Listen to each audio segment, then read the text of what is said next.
So we're getting nearer to the end of Ecclesiastes in our sermon series, and the teacher is now about to review his findings of his big experiment and will spell out his conclusions. We can benefit by this review if you're anything like me and have little memory issues, right? So here we start with another look at death. Yeah, his favorite topic, isn't it? Keep coming back to this one. So I reflected on all this and concluded that the righteous and the wise and what they do are in God's hands. But no one knows whether love or hate awaits them. All share a common destiny, the righteous and the wicked, the good and the bad, the clean and the unclean, those who offer sacrifices and those who do not. As it is with the good, so with the sinful. As it is with those who take oaths, so with those who are afraid to take them. This is the evil in everything that happens under the sun. The same destiny overtakes all. The hearts of people, moreover, are full of evil, and there is madness in their hearts while they live. And afterward they join the dead. Anyone who is among the living has hope. Even a live dog is better than a dead lion. Wow. Yes, we will all die. He's been over that before. We've heard that. But before, when the teacher looked at all the evil in the world, do you remember he said he thought death was better than life? Yeah, that's what he had said. It better never to have been born at all, in fact. But this time he concludes that it's actually better to be among the living. Why? Because hope.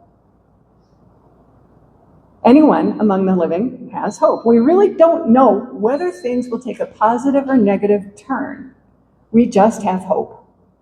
The things we do are in God's hands, he has said, but no one knows whether love or hate awaits them. And therefore, anyone who is among the living has hope. Now, clearly, the teacher is not full of that glass half full optimism. He's not. But he says we have possibilities as long as we're alive. Repentance is possible. Forgiveness is possible. Reconciliation is possible. Gratitude is possible. Obedience, love, all of these are possibilities. Death ends those opportunities. Life still offers them. He goes on. For the living know that they will die, but the dead know nothing. They have no further reward, and even their name is forgotten. Their love, their hate, and their jealousy have long since vanished. Never again will they have a part in anything that happens under the sun. It's our natural instinct to want to stay alive, right? To try to stay alive as long as possible, even when our lives may seem miserable, full of pain, lonely, I don't know. But we don't want to die because hope. When you put these things together, that God knows the big picture that we don't know, and what we know of our little picture is that death is the only certainty for all of us, whoever we are and whatever we've done, then life is still worth living. Death makes no sense. But because that is how things work, Jesus says, trust me, follow me, love me, believe my words and my commands. Stop trying to understand everything, to be in control of everything, to tie up all those loose ends, to have perfect wealth and health and happiness. Stop striving for all these things. Death is coming. On the other hand, we still behave as though many uncertain things are absolutely predictable. That's what the teacher says. I have seen something else under the sun. The race is not to the swift, or the battle to the strong, nor does food come to the wise, or wealth to the brilliant, or favor to the learned. But time and chance happen to them all. Moreover, no one knows when their hour will come. As fish are caught in a cruel net, or birds are taken in a snare, so people are trapped by evil times that fall unexpectedly upon them. Now, obviously, the race is usually won by the swift, right? The battle, most usually, is won by the strong, but of course we've seen that one turned on its head in recent weeks in America's war on Iran. That became tougher than was imagined. Most of us who have the brains to balance a budget will have food on the table, but some very smart folks live in abject poverty. We don't know. Time and chance have their impact. Stuff happens. We do our best to succeed, and we don't always make it. Our lives can be turned upside down by being in the wrong place at the wrong time, and everyone here, I believe, knows that. So now what? Are we paralyzed into inactivity because of all this uncertainty? Here's where the teacher turns a corner. Go, eat your food with gladness. Drink your wine with a joyful heart, for God has already approved what you do. Always be clothed in white, and always anoint your head with oil. Enjoy life with your wife whom you love, all the days of this meaningless life that God has given you under the sun, all your meaningless days. But this is your lot in life, and in your toilsome labor under the sun, whatever your hand finds to do, do it with all your might. For in the realm of the dead, where you are going, there is neither working, nor planning, nor knowledge, nor wisdom. Eat, drink, be merry, for tomorrow we die. Are these really words to live by? Well, yes. In Ecclesiastes, we are encouraged to live our lives under the sun in this way. And we might hesitate because we've heard the warnings in other parts of the Bible, haven't we? It says that this is kind of a reckless way to live. I'll give you the examples I could find in the Bible. The Lord Almighty called you on that day to weep and wail, to tear out your hair and put on sackcloth. But see, there is joy and revelry, slaughtering of cattle and killing of sheep, eating of meat and drinking of wine.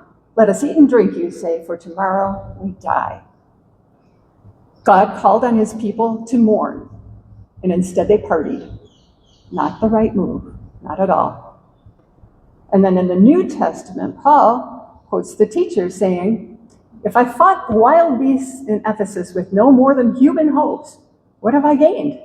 If the dead are not raised, let us eat and drink, for tomorrow we die. Well, that's the conclusion we can come to, only conclusion we can come to, if there is no resurrection. And Jesus uses the same words in a parable about a rich man who harvested a bumper crop and said, this is what I'll do. I'll tear down my barns and build bigger ones, and there I will store my surplus grains, and I'll say to myself, you have plenty of grain laid up for many years. Take life easy, eat, drink, and be merry. But God said to him, you fool, this very night your life will be demanded from you. Then who will get what you have prepared for yourself? All of these examples remind us that there is, as the teacher says, a season and a time for every purpose under heaven, including a time to refrain from eating and drinking with enjoyment. In Isaiah, we don't react to God's command to mourn by saying, let's eat, drink, and be merry. And in 1 Corinthians, we learn that let's eat and drink now while we have the chance is the right conclusion if you don't believe in the resurrection. But if you do, it doesn't say that we should never eat, drink, and be merry in normal circumstances as Christian believers in the resurrection. And in Jesus' parable, he's saying just what the teacher says throughout Ecclesiastes. You don't know when you're going to die, and you can't take it with you. You fool. But the teacher says in the normal seasons of life, go, eat your food with gladness, and drink your wine with a joyful heart, for God has already approved what you do. What the teacher is saying is that God takes pleasure in your pleasure. He's giving you these gifts, so enjoy. I think that's pretty awesome. God isn't sitting on his throne in heaven, shaking his fist and pointing a finger, waiting for you to screw up so that he can punish you. No, God is waiting for you to enjoy all his good gifts. He has already approved of it. It says, always be clothed in white and always anoint your head with oil. In other words, look after yourself. This world was meant to be a place of life and beauty and color. Enjoy life with your wife, whom you love, all the days of this meaningless life that God has given you. Cherish and protect the person God has given you. If you're married, do not downplay this. We're not told live with your wife or put up with your wife, but rather enjoy life with your wife. Don't use your spouse to try to gain something that will turn out not to be gained and lose him or her in the process. Enjoy. Whatever you do, whatever your hand finds to do, do it with all your might. For the realm of the dead, where you are going, there is need of working, nor planning, nor knowledge, nor wisdom. And Paul says something very similar in Colossians. Whatever you do, work at it with all your heart as working for the Lord, not for human masters.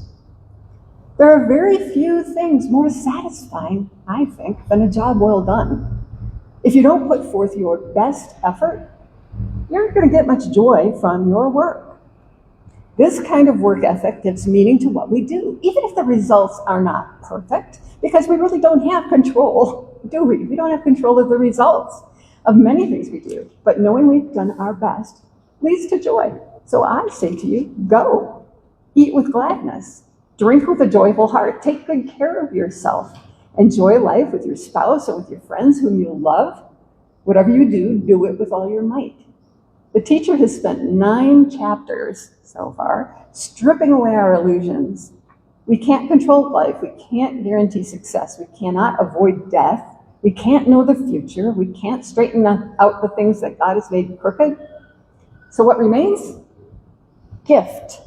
The meal before you, the friend beside you, the work in your hands, the day God has given you. The wise person stops demanding certainty and starts receiving God's gifts.